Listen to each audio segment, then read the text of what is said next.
السلام علیکم ناظرین، طیب اردگان کو اس مرتبہ صدارت تو مل گئی، لیکن معاشی اور بیرونی اندرونی چیلنج کا مقابلہ ہے۔ سب سے بڑا جو چیلنج ہے وہ ہے معاشی چیلنج۔ ناظرین، معیشت بہت ہی زیادہ ڈاؤن ہے ترکی کی اس ٹائم، اور دوسری جو بیرونی سازش ہے وہ ہے امریکہ۔ ناظرین، طیب اردگان ترکی میں ایک مرتبہ پھر صدر منتخب ہو گئے۔ صدارت اس مرتبہ ملی تو ہے، لیکن بہت ہی ٹف ٹائم دیا مخالفین نے، اور جو بڑے بڑے میڈیا ٹاکر تھے، غیر ملکی مبصر تھے، انہوں نے کہا کہ یہ کامیابی ناممکن ہے، لیکن 5.16% ووٹ لے کر اردگان ترکی کے ایک مرتبہ پھر صدر منتخب ہوئے۔ ان کے حامیوں نے جشن تو منایا، لیکن جو ان کے مخالف پارٹی کے کمال تھے، انہوں نے 47.86% ووٹ لیے، جو بہت بڑی کامیابی تھی ان کے لیے۔ ناظرین، یہ ووٹ طیب اردگان نے حاصل تو کیے، لیکن پہلے راؤنڈ میں انتخابات جو مئی کے دوسرے ہفتے میں ہوئے تھے، وہاں پر اردگان نے جو ووٹ لیے 49.49% تھے، اور مخالف کے تھے 44.79%، جو اتنی بڑی لیڈ نہیں تھی۔ ناظرین، اس کے بعد صرف دوسرے راؤنڈ میں 800 ووٹوں کی کامیابی ہوئی، اور ان کے حامیوں میں صدر اردوان کی جیت کا جشن منایا، اور اس کے بعد خود صدر اردوان نے خوشی میں نغمہ گایا۔ اور اس کے بعد اردوغان کا کیا کہنا تھا اپنے حامیوں کو؟ انہوں نے کہا کہ یہ جو کامیابی ہے، مجھ پر جو ذمہ داری دی گئی ہے، یہ کامیابی 25 ملین لوگوں کی جیت ہے۔ یہ بھی طیب اردوغان نے بہت بڑا دعویٰ کیا ہے۔ اس کے بعد جیسا کہ ہارنے کا امکان تھا، ہم نے کسی سے ناراض غمگین نہیں ہے۔ جو انتخابی مہم میں بحث مباحثے ہوئے ہیں، ان کو چھوڑ دیا جائے۔ اب ہمیں متحد ہو کر اپنے قومی مقاصد اور خوابوں کے لیے ایک یکجا ہونا پڑے گا۔ حالیہ برسوں میں یہ سب غیر منصفانہ انتخابات تھے، یہ مخالف کا کہنا تھا۔ ریاست کے تمام ذرائع ایک سیاسی جماعت کے ساتھ، اور میڈیا بھی اس کے ساتھ تھی۔ ایک آدمی تھا اس الیکشن میں، تمام تر دباؤ کے باوجود عوام کا آمرانہ حکومت کو بدلنے کا عزم ابھرا۔ ہم ریپبلکن پیپلز پارٹی اور قومی اتحاد کے تمام اراکین کے ساتھ ہر محاذ پر اپنی جدوجہد جاری رکھیں گے۔ ناظرین، جو حامی تھے طیب اردگان کے، انہوں نے خدا کا شکر ادا کیا۔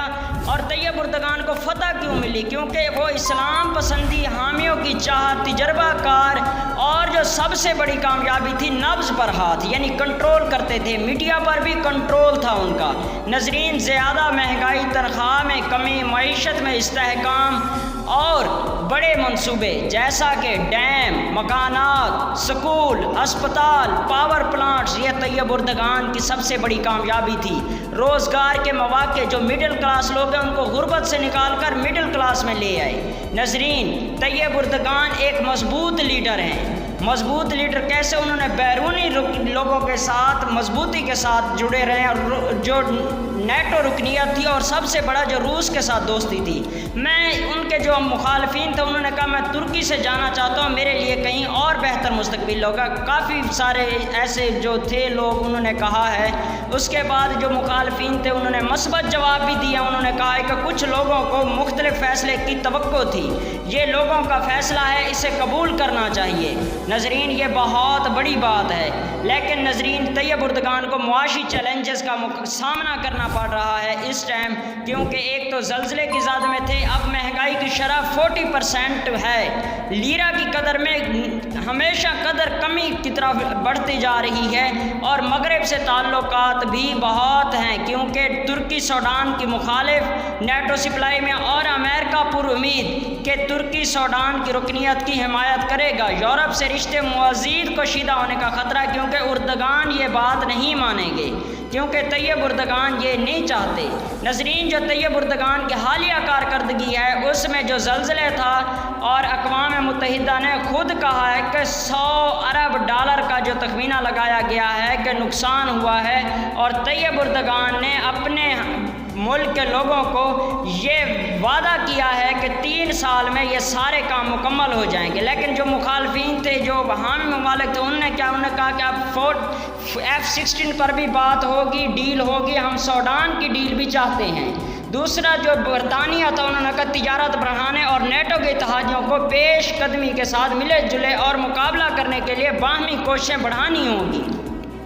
لیکن ناظرین، جو روس کے صدر پیوٹن تھے، بہت ہی اعلیٰ قسم کا ٹویٹ کیا۔ انہوں نے کہا کہ پیارے دوست، روس اور ترکی کے تعلقات باہمی فائدے کے لیے ہیں۔ ناظرین، جو مصنف اور ترک امور کے ماہر ہیں فاروق سہیل صاحب، انہوں نے جو بات کی ہے، انہوں نے کہا کہ اردگان کی جو سب سے بڑی فتح ہے وہ ہے عوام میں مل جل کر رہنا اور عوام کی دیکھ بھال کرنا اور اسلام پسندی ہے۔ دوسرا جو ہے دوسرے ممالک کے ساتھ مضبوط تعلقات ہیں اور جو معاشی چیلنجز ہیں وہ ان کو بہادری کے ساتھ خود لیڈ کرتے ہیں۔ ان کی کامیابی کی یہ سب سے بڑی وجہ تھی۔ اور جو مبشر تھے جن کو منہ کی کھانی پڑی، جنہوں نے کہا تھا کہ یہ فتح نہیں حاصل ہو سکتی، ان کے لیے بھی یہ ایک بہت بڑا چیلنج تھا کہ اردگان نے یہ ایک ڈرامائی کامیابی حاصل کی۔ جڑے رہیے ناظرین ہمارے ساتھ اور دیکھتے رہیے اس طرح کی انفارمیشن۔